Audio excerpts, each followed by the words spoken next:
नाज़रीन, मुल्क में भी एक बुरानी सूरत हाल है और इस बुरानी सूरत हाल को अब हुकूमत की हमें उसकी दानिश की समझ नहीं आती। जिस तरह मैं पहले भी कहीं अर्ज़ कर चुका था कि भाई अगर महमूद खान अचकज़ई को वो बनाना चाहते हैं अपोजिशन तो कर लें। आपने सीटें भी ले ली, आपने 2/3 मेजॉरिटी जो है मुबैना तौर पर आपने ले ली। दुनिया की सारी रिपोर्टों के मुताबिक आप इलेक्शन हारे हुए थे, आप जीत भी गए, आप पहुँच भी गए।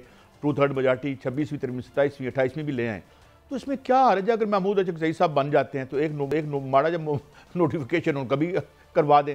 तो खबर सुनीत जी आ रही है कि शायद इस पे कंसेंसस हो गया है मियां साहब के महमूद अचकज़ई साहब को अपोजिशन लीडर नॉमिनेट कर दिया जाएगा।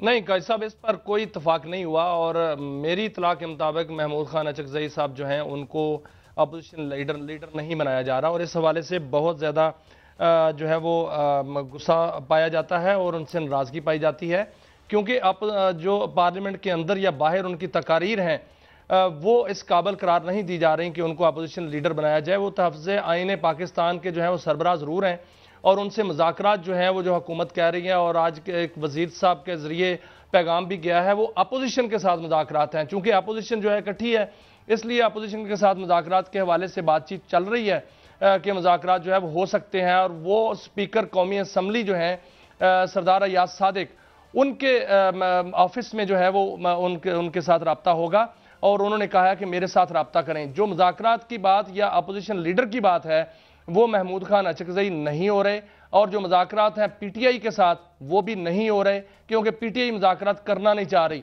वो इसलिए कि आज मुलाकातों का दिन था। आज अडयाला जेल के बाहर वहां पर गौहर अली खान आए, उन्होंने कहा कि मैं मुज़ाकरात की भीख मांगता हूं, लेकिन सलमान अकरम राजा की जो टॉक है वो सुने। तो उन्होंने कहा कि कौन से मुज़ाकरात, कैसे मुज़ाकरात, ये कहां मुज़ाकरात कर सकते हैं, मुज़ाकरात ऐसे नहीं होते। अलीमा खानम साहबा जो है उन्होंने कहा कि हमें तो बानी पीटीआई ने कहा है कि गलियों में निकलो और सुहेल खान अफरीदी को कहा है कि वो तहरीक चलाएं। कौन से मुज़ाकरात, कौन सी कमेटी, उन्होंने ये भी बात की। तो इस तरह मुज़ाकरात तो नहीं होते और मुज़ाकरात फिर हुकूमत किससे करेगी? मुज़ाकरात तो जो है वो तो अपोजिशन तो होते हैं और अपोजिशन को ये ज़रूर दावत दी गई है कि आप इत्तफाक राय पैदा करें तो फिर मुज़ाकरात जो है वो उनकी राह कोई निकालते हैं। वो भी मुज़ाकरात किसी पेशगी मुतालबात के साथ नहीं होंगे। आज देखें काजी साहब, जो अडयाला जेल के सामने हुआ, अडयाला जेल के सामने अभी भी वैसे धरना जारी है, लेकिन वहां जब मुलाकातों का टाइम खत्म हो गया तो उस वक्त जो है वो इमरान खान की हमशीराएं जो है वहां पहुंची। उस वक्त सलमान अकरम राजा साहब वहां पहुंचे, उनसे पूछा गया कि अब तो मुलाकात का वक्त खत्म हो गया है। तो उन्होंने कहा उन्होंने वैसे भी कौन सी करानी थी, तो वहां जाके अगर एहतजाज ही करना है, वहां जाके अगर धरना ही देना है तो मुलाकात का टाइम तो पहले शुरू हो चुका था। नहीं, अगर पिछली मुलाकात का मैं हवाल सुनाऊं कि वहां पर लोग गए, वहां पर पुलिस ने उनको नहीं रोका, उनको वो अगले नाके तक गए, वहां से होके वापस आ गए। वो किसी ने उनको रोका ही नहीं है, पुलिस वाले ने किसी ने रोका मुलाकात के लिए यानी जाने को आगे, वहां से वापस आ गए। जो मुलाकात खुद नहीं करना चाह रहे हो तो फिर कैसा मुलाकात नहीं होती, और मुज़ाकरात जो खुद नहीं करना चाह रहे हो मुज़ाकरात नहीं होते। एक टेस्ट लगाया था इन्होंने, वो सुहेल खान अफरीदी सामने लगाया था काजी साहब, कि वो लाहौर गए थे कि शायद लोग उमड़ आएंगे, लाहौर उमड़ आएगा और जो हुकूमत है घुटनों पे आ जाएगी। लेकिन आपने क्या किया? हर चौक पे तो आपने पुलिस वाले खड़े किए हुए थे, उन वर्करों के घर में छापे हो रहे थे और आपने जो हशर किया उनका प्रेस कॉन्फ्रेंस में साफियों को भी नहीं जाने दिया और बाद में आके जो है प्रेस कॉन्फ्रेंसिंग करते रहे। मेरा मतलब है कि ये मेरा ख्याल है हुकूमत को एक ज़रूरत है इस माजराई की, क्योंकि इसके नीचे बहुत सी बातें छुप जाती हैं। आप मुझे ये बताएं कि भाई अगर ये कहते हैं जी हम एहतजाज नहीं करते, सानू कल तो मिलने दो, कौन मिलने देगा? इनके इख्तियार में है मिलने देना, ये इनके पास ये इख्तियार भी है कि ये नोटिफिकेशन कर सके। लेकिन मियां साहब एक हल हो सकता है, आप बताएं कोई आईनी तरमीम ले आए कि ट्रेजरी बेंच से ही अपोजिशन लीडर को हम तैनात कर लें, तो मेरे ख्याल में आसानी नहीं हो जाएगी।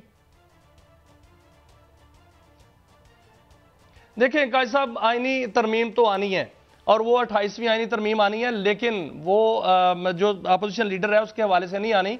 और जो 28वीं तरमीम की आपने बात करी दी तो इस पर बात हो जाए तो सर, जो 28वीं आईनी तरमीम है वो एक बहुत गैर मामूली तरमीम जो है वो आ रही है और उसमें सबसे बड़ी जो बात आ रही है वो सूबों की बात आ रही है और सूबे बनाने की बात आ रही है।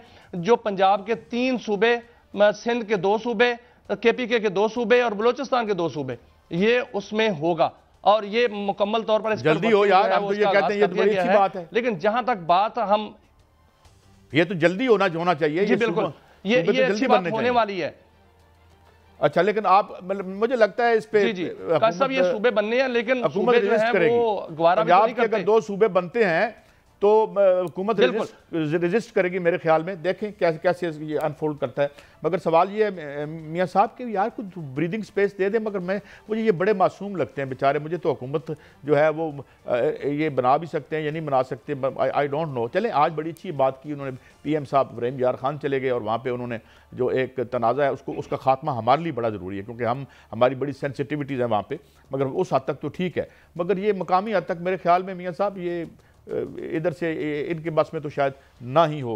अलबत्ता ये है कि जिस तरीके से देखे ना, ऐसे तरीके से आपको सीटें भी मिल गई PTI की, ये है कि अब आप अपना बंदा लगा लें वहां पे। था कि जब ये कहा जा रहा था कि नवाज शरीफ पर एक लटकती हुई तलवार है उनका हल्का, और उनको जो है वो यास्मीन राशिद साहबा ने जो है वो उनका नोटिफिकेशन चैलेंज किया हुआ था। आज उनका नोटिफिकेशन जो है वो बाकायदा प्रोटेक्ट हो गया है, और उनकी जो है यास्मीन राशिदा साहबा की जो दरखास्त है वो मुस्तरद हो गई है। यानी कि जो पहले बात हो रही थी कि नवाज शरीफ को वजीर आजम नहीं बन सकते इसलिए कि उन पर जो है वो तलवार लटक रही है, अब मुझे तो नजर आ रहा है काजी साहब के 2026 में कहीं नवाज शरीफ वजीर आजम ना बने, वो वजीर आजम भी बन सकते हैं। और जो पीपल्स पार्टी कोई बात नहीं है, अच्छी बात है, भी उनको भी वजीर आजम आज हमारे हैं, जो 28वीं तरमीम आनी है उसको मंजूर करना है। और उस हवाले से दोनों जमातें जो है वो अपने तई इस 28वीं तरमीम को मंजूर करेंगी, और बिल्कुल 28वीं तरमीम आनी चाहिए और सूबों की तकसीम होनी चाहिए, वो मंजूर होनी है। कोई और कोई बल्दियाती इंतखाबात भी होने चाहिए, नीचे जाना चाहिए। सूबे इतने बड़े हैं, ये क्यों हमने रखे हुए हैं? ये कोई खानदानी जागीर है किसी की? वो भी हो रहे हैं, वो गैर जमाती इंतखाबात होंगे। और मियां साहब को आना चाहिए। मैं आपको खबर दे दूं कि तहरीक इंसाफ नहीं होगी सर, जो गैर जमाती इंतखाबात हो रहे हैं उसमें उसमें जो तहरीक इंसाफ है वो नहीं है। क्योंकि उसमें तहरीक इंसाफ क्यों नहीं है कि जो इलेक्शन कमीशन में इनका जो केस है इनका इंट्रा पार्टी इलेक्शन का, वो खुद जो तहरीक इंसाफ के वकला हैं उसको डिले कर रहे हैं। अगर वो डिले होता है और मैं आपकी बात मानता हूं मियां साहब, थोड़ा वक्त मुझे भी दीजिए, करा देती है तो फिर तहरीक इंसाफ मुझे थोड़ा वक्त दीजिए मियां साहब। बहुत अच्छा, राजा सुल्तान सिकंदर साहब का नाम तारीख में सुनहरे हरूफ से लिखा जाएगा। और वो जो हमारे थे माशाल्लाह PM जो आए थे वहां से कोयटा से, जो उन्होंने इंतखाबात कराए हैं, मैं समझता हूं तारीख इन्हें कभी नहीं भूलेगी और लोग जो है रहती दुनिया तक इनको याद रखेंगे। लिहाजा PTI वाले तो सख्त सुस्त और नालायक हैं ही ना, उनको तो छोड़ें, मगर इन लोगों ने जो माशाल्लाह तारीख की है वो भी हम देखेंगे। बहरहाल प्रोग्राम का वक्त खत्म हुआ और हाँ मियां साहब को खबर है तो 20-25 सेकंड है, कोई खबर है तो बताइएगा। देखिए काजी साहब, जो सुहेल अफरीदी साहब ने पंजाब का दौरा किया है, अब वो सिंध का भी दौरा करेंगे, लेकिन खबर यह है कि सुहेल अफरीदी साहब के खिलाफ जो मुकदमात हैं या उनके खिलाफ इलेक्शन कमीशन में भी एक मुकदमा चल रहा है, उससे वो नाअहल भी हो सकते हैं। और इस हवाले से सुहेल अफरीदी साहब को एहतियात भी करनी चाहिए और उनको जो है वो ज़्यादा जिस तरह के वो हरकत व सकनात हो रही हैं उससे एहतियात करनी चाहिए। लेकिन मुझे जो इतलात मिली हैं वो ये हैं कि अगर ये मामला बढ़ते हैं तो उनकी नाअहली तक भी मामला पहुंच सकता है। चलें, ये भी एक खबर आ गई। बहरहाल इस तारीख में चलता रहता है, नाअहल अहल हो जाते हैं, अहल नाअहल हो जाते हैं, तो ये चक्कर तो जारी